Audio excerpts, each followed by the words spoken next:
किताब तो मैंने इसलिए की थी कि एक डॉक्यूमेंट होना बहुत जरूरी था कि आगे आने वाली पीढ़ी को या लोगों को पता चल सके कि किस तरह का स्कैम हुआ था और कैसे हुआ था। तो जब हम 30,000 करोड़ के घोटाले की बात करते तो एक कंजर्वेटिव एस्टिमेट था, और वो भी साल 2003 का जो 30,000 करोड़ है, आज कुछ नहीं तो लाख 1.5 लाख करोड़ से ज्यादा उसकी वैल्यू होगी। तो इतना जो पैसा था वो था किसका? वो जनता का पैसा था जो सिस्टम में से चोरी करके किया गया। 1 से 1.5 लाख करोड़ रुपए अगर भलाई के कामों पे खर्चा किया जाए तो कितने लोगों का भला हो सकता है। एज अ पत्रकार कहा जाए कि अलग अलग तरह के दबाव तमाम वगैरह आए थे, अंडरवर्ल्ड से धमकी आई थी, कैरेक्टर के बारे में भी बात की गई थी। यहाँ तक कि बहुत फेमस किस्सा था जो आप भी जानते हैं कि महाराष्ट्र के पूर्व गृह मंत्री होम मिनिस्टर छगन भुजबल ने भरी प्रेस कॉन्फ्रेंस में मेरे से ने जब सवाल पूछा तो मुझे कह दिया था कि इस तरह का कोई सवाल पूछेगा तो चप्पल उतार के मारूंगा। तो 2003 में रियल पत्रकारिता होती थी, 2023 में पत्रकारिता हो भी रही है या नहीं रही है, इस पे क्वेश्चन मार्क लगा रहता है। नमस्कार दोस्तों, मैं हूं जितेंद्र दीक्षित। भारतीय मनोरंजन जगत में एक ना एक प्रयोग होते आए हैं। अब देखिए, एक और प्रयोग हुआ है कि कहानी आधी दिखा दी गई है, लेकिन अब तक कहानी का हीरो सामने नहीं आया है। मैं बात कर रहा हूं हाल ही में रिलीज हुई वेब सीरीज स्कैम 2003 की, जो कि करोड़ों के फर्जी स्टैम्प पेपर घोटाले के आरोपी अब्दुल करीम तेलगी की जिंदगी पर बनी है। तो जाहिर है, अगर किसी नेगेटिव किरदार के ऊपर कहानी बनी है तो उसी से कहानी की शुरुआत होगी, लेकिन उसका पतन कैसे होता है, वो सलाखों के पीछे कैसे जाता है, और उसको मदद करने वाले लोग किस तरह से एक एक करके जेल भेजे जाते हैं, उस कहानी के पीछे भी एक शख्स होता है। उस कहानी में एक नायक भी होता है। तो नायक का इंट्रोडक्शन अब उस वेब सीरीज के दूसरे हिस्से में होने वाला है। तो मेरे साथ वो नायक इस वक्त मौजूद हैं। उनका नाम है संजय सिंह। संजय सिंह जी का परिचय यह है कि संजय सिंह जी 2.5 दशकों से मुंबई में पत्रकारिता करते आए हैं, लेखक भी हैं। इनकी 4 किताबें आ चुकी हैं, और जिस किताब पर ये वेब सीरीज बनी है, तेलगी स्कैम एक रिपोर्टर की डायरी, उसके लेखक भी यही हैं। और ना केवल इस किताब के लेखक हैं, बल्कि इस स्कैम का पर्दाफाश भी संजय सिंह जी ने ही किया। दरअसल तेलगी ने जो घोटाला किया था, उसको लेकर एक एसआईटी बनाई गई थी, और उस एसआईटी की रिपोर्ट को इन्होंने लीक किया था। उस रिपोर्ट के आधार पर वापस से एक और एसआईटी गठित की गई, एक रिटायर्ड डीजी के मातहत, और फिर एक एक करके ऐसे लोगों की गिरफ्तारी हुई जो कि तेलगी को उसका काला कारोबार चलाने में मदद कर रहे थे। तो आइए बात करते हैं संजय सिंह जी से, और इनसे समझते हैं कि आखिर क्या कुछ हमें देखने मिलेगा स्कैम 2003 के दूसरे हिस्से में। संजय जी, सबसे पहले तो आपसे मैं ये समझना चाहूंगा कि पहले हिस्से में हमने देखा कि तेलगी ने किस तरह से अपने काले कारोबार को शुरू किया, फर्जी स्टैम्प पेपर उसने छापना शुरू किया, और आखिर में हमें कुछ हिंट मिलता है कि उसके पतन की शुरुआत होती है। तो हम पूरी कहानी तो नहीं चाहेंगे कि आप बता दें, लेकिन कुछ हमें अगर उसकी आप वानगी बता पाए कि जो दूसरा हिस्सा होगा इस वेब सीरीज का, उसमें हम क्या कुछ एक्सपेक्ट कर सकते हैं। बिल्कुल, मेरी किताब पर जो तेलगी स्कैम रिपोर्टर की डायरी है, उस पर जो वेब सीरीज बनी है स्कैम 2003 द तेलगी स्टोरी, तो उसका पहला वॉल्यूम जो है जो वो समाप्त होता है जब तेलगी ने हजारों 84 करोड़ रुपए जो थे वो लगभग एक रात में एक बार डांसर पर उड़ा दिए थे। अब ये अपने आप पे स्ट्रेटेजी की पॉइंट पे एंड हुआ, क्योंकि अब तक जो कहानी थी उसमें ऊपर के तौर पे ग्राफ गया था कि तेलगी क्या ने शुरुआत कैसे की, कैसे उसने फर्जी स्टैम्प पेपर का पूरा नेटवर्क बनाया, साम्राज्य बनाया, कैसे बेचा, कैसे सरकारी अधिकारी पुलिस अधिकारियों की मिली भगत से उसने बेचा। लेकिन ये एक जो घटना थी, इसके बाद से उसका जो पतन है वो शुरू होता है, और ये तकरीबन बात थी सन 2000 के शुरुआत की बात थी, जिसके बाद में जांच वगैरह शुरू हुई थी। और ये वही दौरान था कि हम पत्रकारिता में थे, मैं भी था, आप भी थे वो पत्रकारिता में उस दौर पे। और जब मुझे पता चला कि इस तरह की एक रिपोर्ट है जिसके अंदर तेलगी के कामकाज का पूरा कच्चा चिट्ठा है, और उसमें सरकारी अधिकारियों की मिली भगत के बारे में जो रिपोर्ट दबा दी गई थी पूरी तरह से, और शायद अगर मैं नहीं निकालता उस रिपोर्ट को और लोगों के सामने नहीं लाता तो वो मंत्रालय के किसी कोने में धूल फांक रही होती थी। तो वो जब मैंने सामने लाया, उसके बाद जैसे जांच करते गए, इन्वेस्टिगेशन करते गए, तो नए नए चीजें सामने आती गई। मेरी रिपोर्ट को आधार बनाकर पीआईएल भी फाइल गई थी मुंबई हाई कोर्ट के अंदर।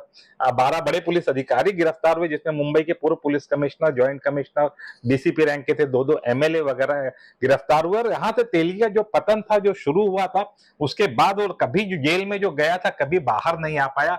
आगे जाके अलग अलग मामलों में भी उसको सजा हुई। तो ये जो तमाम चीज है, जो वॉल्यूम 2 है, उसमें आएगा कि जो तेलगी है, उसका जो साम्राज्य बना था, कैसे बिखरता है, कैसे वो एक्सपोज होता है, और साथ ही उसके पर्दे के पीछे काम करने वाले जो जो लोग थे, वो किस तरह से सामने आते, इसकी पूरी कहानी है जो आने वाली है। संजय जी, इस हिस्से में, इस वॉल्यूम में तेलगी के पतन की कहानी के साथ साथ आपकी भी कहानी है। आपने जब इस घोटाले का पर्दाफाश किया तो आपको कई चुनौतियों का सामना करना पड़ा, आपको भी धमकियां आई, आपको भी फंसाने की कोशिश की गई। किस तरह का संघर्ष आपने किया था उस दौरान? देखिए, बहुत ही पेनफुल, बहुत ही संघर्ष भरा दौर था, और उस दौरान बहुत सारे पत्रकार साथियों ने साथ में खड़े रहते, जिसमें आप भी थे, जिन्होंने काफी उस दौरान में सपोर्ट किया था। आपने खुद काफी स्टोरीज थी इससे जुड़ी ब्रेक की थी। तो जो वॉल्यूम 2 आ रहा है, जिसके अंदर मेरा जो किरदार है वो आएगा, और एक बहुत ही टैलेंटेड अभिनेता है गोदान कुमार, जिसने किरदार निभाया है, जिसमें बताया गया किस तरह से मेरी रिपोर्ट हासिल होती है और कैसे मैं पूरा पर्दाफाश करता हूँ। बहुत ही एज अ पत्रकार कहा जाए कि अलग अलग तरह के दबाव तमाम वगैरह आए थे, अंडरवर्ल्ड से धमकी आई थी, कैरेक्टर के बारे में भी बात की गई थी। यहाँ तक कि बहुत फेमस किस्सा था, जो आप भी जानते हैं, कि महाराष्ट्र के पूर्व गृह मंत्री, होम मिनिस्टर छगन भुजबल ने भरी प्रेस कॉन्फ्रेंस में मेरे से ने जब सवाल पूछा, तो मुझे कह दिया था कि इस तरह का कोई सवाल पूछेगा तो चप्पल उतार के मारूंगा। तो अलग अलग लेवल के बहुत सारे दबाव आए। और मैं आपको बता दूं कि जब इतने बड़े बड़े लेवल के पुलिस अधिकारी इसमें शामिल हो, इतने बड़े बड़े एमएलए और बाहुबली नेता जब शामिल हो, तो किस तरह का दबाव आ सकता है, आपको समझने की जरूरत है। और सबसे बड़ी बात मैं बताऊं कि ये सन 2003 की है, बात हो रही है, 20 साल पहले की करीब है। तो आज के दौर में जो पत्रकारिता हो रही है, उसके चश्मे से, उसके परिप्रेक्ष्य से नहीं देखना चाहिए। 2003 में एक अलग तरह की पत्रकारिता होती थी, या मैं कहूं कि तब पत्रकारिता होती भी थी। जो आज होती है कि नहीं, किस अनुपात में होती है, ये मेरे के दर्शक भी जानते हैं। तो बहुत सारा हमने दबाव उसमें झेला था, धमकियां भी आई थी, अलग अलग तरह के दबाव आए थे, अलग अलग तरह के प्रलोभन भी दिए गए थे। लेकिन मुझे लगा कि ये तमाम चीज को मैंने दरकिनार करना ही सही समझा, और कैसे दबाव से उभरा जाए, इस पे पूरा का पूरा कंसंट्रेशन था। क्योंकि देखिए, इस तरह के घोटाले बार बार नहीं होते। जब हम 30,000 करोड़ के घोटाले की बात करते, तो एक कंजर्वेटिव एस्टिमेट था, और वो भी साल 2003 का जो 30,000 करोड़ है, आज कुछ नहीं तो लाख 1.5 लाख करोड़ से ज्यादा उसकी वैल्यू होगी। तो इतना जो पैसा था, वो था किसका? वो जनता का पैसा था, जो सिस्टम में से चोरी करके किया गया। 1 से 1.5 लाख करोड़ रुपए अगर भलाई के कामों पे खर्चा किया जाए, तो कितने लोगों का भला हो सकता है। तो ये एक्सपोज करना बहुत ही जरूरी हो गया था। तेलगी जैसे व्यक्ति का या स्कैमस्टर का फॉल होना बहुत जरूरी था, और अकेले वो नहीं, उसके आसपास में जितना भी तंत्र था, उसके अपने जो तंत्र थे वो, और साथ ही सरकारी तंत्र जो था, उसको भी एक्सपोज होना बहुत जरूरी था। और इसीलिए किया। और मैं आपको बता दूं, इस तरह के पत्रकार के जीवन में इस तरह की बार बार चीजें नहीं आती। अब घोटालों के भी, इंडिपेंडेंट इंडिया के घोटालों की बात करेंगे, तो गिन के 4-5 घोटाले को आप गिन सकते हैं। बोफर्स घोटाले की आप बात कर सकते हैं, हर्षद मेहता घोटाले की बात करें, तेलगी स्कैम के बारे में, इस घोटाले की बात करते हैं, और शायद 2-3 लोग को कर देंगे। तो किसी पत्रकार के लाइफ में इस तरह की बड़ी खबरें और इस तरह की अपॉर्चुनिटी बहुत कम आती है। और मुझे अच्छा लगा कि आगे जाकर मैंने इस पे किताब भी लिखी थी, और फाइनली जब आज वेब सीरीज के तौर पे चीजें सामने आ रही है कि पत्रकार का एफर्ट किस तरह था, उसने किस तरह से चीजें लाई, तो एक बहुत अच्छी फील भी होती है कि आखिरकार सामने कैसे तो आई बात। संजय जी, इसकी भी एक कहानी है। आपकी किताब लिखी आपने 2003 में, घोटाले का पर्दाफाश हुआ, उसके बाद 2004 में शायद आपने किताब लिखी, और 2004 में किताब लिखने के बाद इस पर वेब सीरीज इतने सालों बाद, लगभग 19-20 साल बाद अब जाके ये स्क्रीन पर हम देख रहे हैं। तो इसकी भी अपनी एक कहानी है।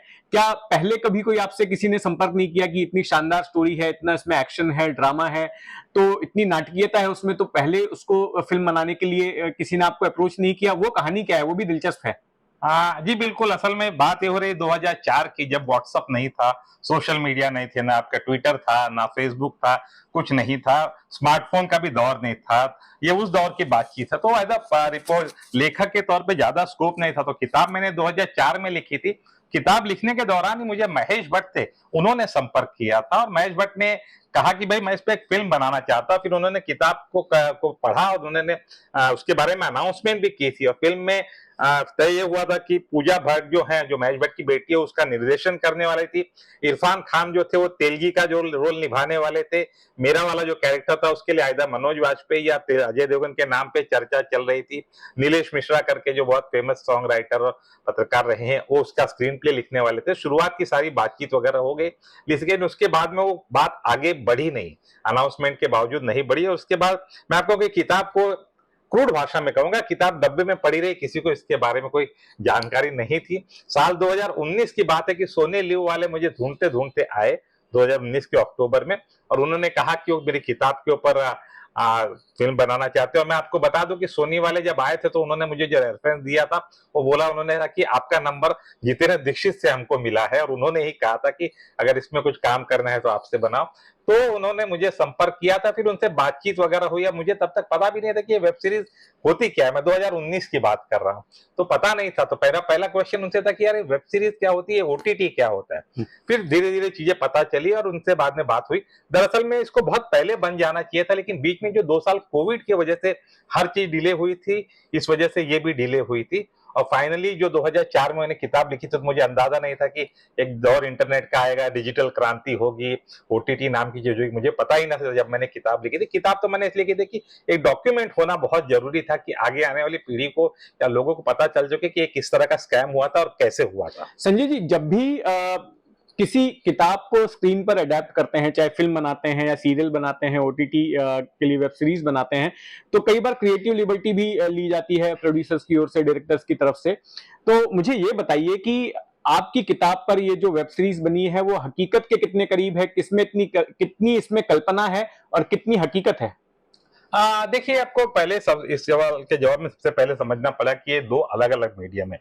एक तरफ है ओटीटी या वेब सीरीज का मीडियम है, जो ऑडियो विजुअल्स है, जहाँ पे बहुत ही सिंपल और एंटरटेनिंग तरीके से कहानी कहनी चाहिए। और दूसरी तरफ होती किताब। किताब में डॉक्यूमेंट्स होते हैं, मोर फैक्चुअल चीज से ज्यादा कनेक्ट होती है। किताब का एक अपना अलग पाठक वर्ग होता है और वेब सीरीज का अपना एक दर्शक वर्ग होता है। तो दोनों वर्गों को कैटर करते हुए चीजें होती है। तो वेब सीरीज में आम तौर पे देखा गया, ना सिर्फ इस वेब सीरीज में, लगभग हर वेब सीरीज जो रियल इंसिडेंट पे बनती है, कि कई सारी क्रिएटिव लिबर्टी ली जाती है कि कहानी को बहुत एंटरटेनिंग तरीके से कहा जाए। लेकिन उसमें सबसे इंपॉर्टेंट चीज ध्यान रखी जाती है, और इस सीरीज में भी ध्यान में रखी गई, कि जो फैक्ट थे, रियल जो फैक्ट थे, उससे किसी लेवल पे खिलवाड़ नहीं किया गया है। और खासकर मेरी किताब के अंदर भी, किताब में तो पूरे नाम, रियल नाम के साथ हर चीज को डिटेल में दिया गया, और उसको एक बहुत सिंप्लीफाइड और एंटरटेनिंग तरीके से वेब सीरीज के अंदर बताया गया था। और अभिनेता ने भी अपने पहले वॉल्यूम में देखा, कमाल का अनुभव किया, अभिनय किया हुआ है।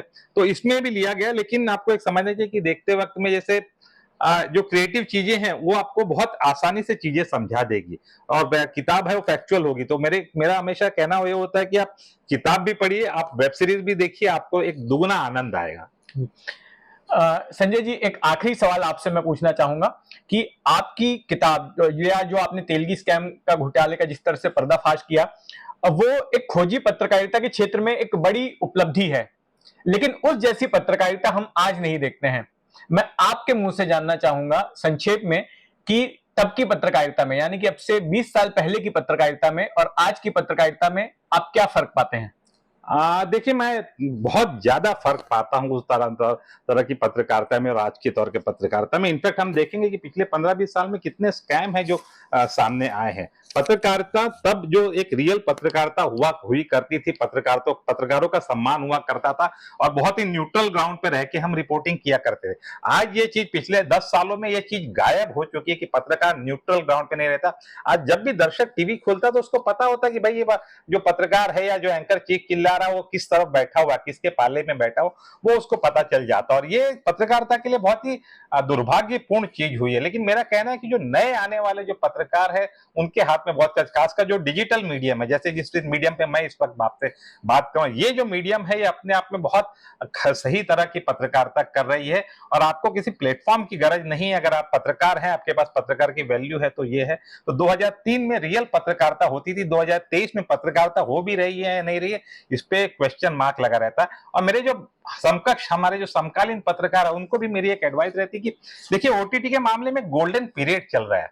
यहाँ पे रियल कहानियों की और रियल इंसिडेंट्स की कहानियों की बहुत ज्यादा डिमांड है बॉलीवुड के अंदर, और उनको चाहिए कि ये जो इस तरह का जो अपॉर्चुनिटी है उसको एनकैश करें। उन्होंने जो अच्छा काम किया है, जो एक्सपोजर किया हुआ, उसको कहीं ना कहीं से सामने लाने का काम करे। और ये भी पत्रकारिता से कम नहीं है, क्योंकि ओटीटी पे जो आने वाले वेब सीरीज और ये है, यही आगे के दौर में इसी को इतिहास के तौर पे देखा जाएगा कि किसी भी स्कैम को समझना हो तो लोग शायद किताबें कम खोलेंगे और ओटीटी पे जो सीरीज वगैरह है वो ज्यादा करेंगे। तो उनको चाहिए, पत्रकारों को भी, कि जो लिख रहे हैं उसको डॉक्यूमेंट करें, किताबें भी लिखिए, और अगर जहां तक पॉसिबल हो कि ओटीटी के जो मार्केट है, डिमांड है, उसको फुलफिल करने की भी कोशिश करें। जी, धन्यवाद संजय जी। तो मैंने आपकी मुलाकात करवाई स्कैम 2003 के असली हीरो से और उसके लेखक से। स्कैम 2003 ये दो माध्यमों पर उपलब्ध है, स्क्रीन पर भी उपलब्ध है और किताबों की शक्ल में भी उपलब्ध है। आप जिस भी माध्यम से इस कहानी के भीतर जाना चाहते हैं, इस कहानी को देखना चाहते हैं, पढ़ना चाहते हैं, उपलब्ध है। देखिए यहाँ पर ये हिंदी में, अंग्रेजी में और मराठी में 3 भाषाओं में ये किताब प्रकाशित हुई है। तो अगर आप स्क्रीन के बजाय अगर पढ़ने के शौकीन हैं तो आप पढ़ सकते हैं। और 3 नवंबर से ये किताब स्क्रीन पर भी स्क्रीन एडेप्टेशन इसका जो है वो जारी हो जाएगा। सोनी लिव पर आने वाला है स्कैम 2003 का दूसरा हिस्सा, तो आप उस पर भी देख सकते हैं। तो मुझे दीजिए इजाजत, धन्यवाद।